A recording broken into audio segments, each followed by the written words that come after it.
Islam, Shalom, Hola, Aloha, Assalamu Alaikum, Osio, Bonjour. This is your brother Tarik Bey, Indigenous American Moor, coming to you live and in full effect. Thank you for joining me. Like, share, and subscribe to my channel. If you like my content, please share it. We jumping back at it again with the First Americans. Let's get it. Peace and love to all the Moors, all the Muslims all over the world. Peace and love. I hope everybody's doing well. I hope it's legible. Let's see, the Mound Builders, chapter 6.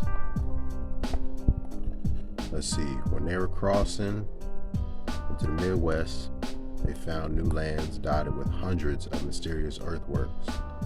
Some were simple, conical mounds ranging from a few yards to several dozen feet high that seemed to be graves, right? It seemed that they were graves. Others were long ridges were outlines traced the shape of gigantic birds or men or withering serpents. Still others appeared to form enclosures or loomed above the countryside as steep flat-top pyramids. All right, so just in case a lot of you don't know, here in the Northwest Gate, Turtle Island, Amexem, Al-Marak, Maghrib, Al-Aqsa, America, here, this land, we have the most pyramids on the planet. Here, pyramids, mounds, it's here in this land. It says the mounds numbered not hundreds, but thousands, 10,000 in Ohio Valley alone. I'm starting to see a lot of these videos on TikTok, on IG about Ohio and how it's like the land of the mounds. 10,000 in Ohio alone. They were found in the north and west, from western New York to Nebraska, along the Gulf Coast, from Florida to eastern Texas. Did you guys know this? And almost everywhere in between, even lapping over the Appalachians into Virginia, the Virginia territory. That's west and local Virginia. Some were of extraordinary size, like the one in St. Louis, 100 feet high, and covered over 15 acres. All right, so I hope it's all legible. Okay, so who had built these remarkable structures? Now, in one of the ones before, they were saying that the indigenous people that they met along the coast were not the builders of the mounds. That's what they were saying. But we know that that's not entirely accurate. It might not be entirely factual, but it's not entirely accurate. All right, because we know the mound builders are not a specific group or people, but instead multiple groups and cultures of people working together over millennia here on in this land, showing you that we had a global empire. Remarkable. All right, so it says, who built these remarkable structures? It says the Indians, who are the Moors, encountered by the explorers, disclaimed knowledge of them. Moreover, trees growing in some mounds proved to be hundreds of years old. All right, so they found mounds with trees growing out of them, pretty much overgrown with pretty much nature taking it back, overgrown with wildlife and plant life, and recovering it. So just imagine, a lot of these places now in this modern era, places we may think are hills and mountains are actually mounds covered up. All right, got to get that. We have to understand and understand that. All right, so since moreover trees grew out of some of the mounds, proving that they were hundreds of years old, showing that whatever lay beneath them had been undisturbed for centuries. Thereupon was born the myth of the Mound Builders, a mysterious race that had reared a civilization in America's wilderness, only to be overthrown and exterminated by the Indians. Definitely not true. But this is the narrative. So you said the myth of the Mound Builders. That's not absolutely what happened. You know, it was like just some stuff that they made up. Fanciful tales. However, even before the rise and spread of the Mound Builders myth, there were some who recognized the creators of the earthworks for what they really were.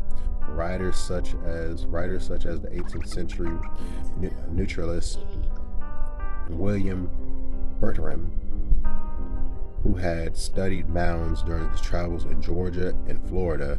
Thomas Jefferson, all right, you know, Thomas Jefferson is the man who they claim wrote the Declaration of Independence, who actually has Moorish ancestry, and was a Freemason and a Muslim, who had actually excavated a mound in Virginia. Okay, so it says Thomas Jefferson actually excavated a mound in the Virginia territories, but did not doubt that the mounds had been built by Indians. See, they had no doubt that the indigenous people here, not Indians, the indigenous people, Moors, the Niji, created these mounds. All right, we'll continue along here. See the illustration. Big pictures.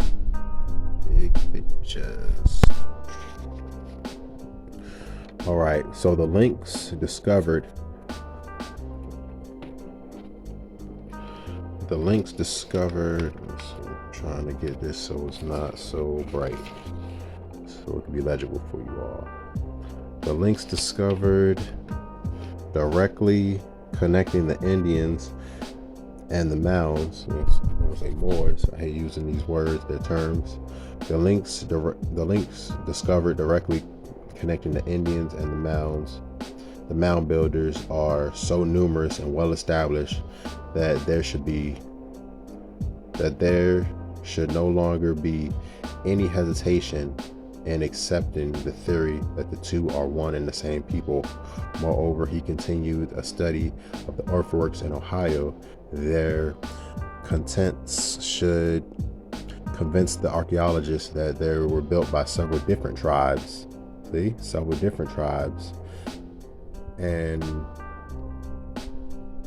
pertain widely to different eras. All right, so different styles of building, different eras, maybe different techniques, different materials being used.